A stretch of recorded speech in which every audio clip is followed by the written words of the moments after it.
Watering my system is super simple. You hardly ever have to water, and when you do, you're probably talking about 2 ounces or 30 milliliters of water per week per grow bag.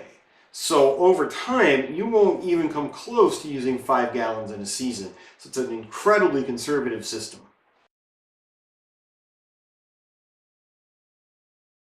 Also, you can walk away for a week, even up to 2 weeks, and not have to worry about watering. The soil in this actually draws moisture from the inside and is really good at retaining water. I worked on that soil formula for the better part of 6 months to get it right, and now you literally can walk away from your system for a week at a time and never have to worry about your vegetables dying on you.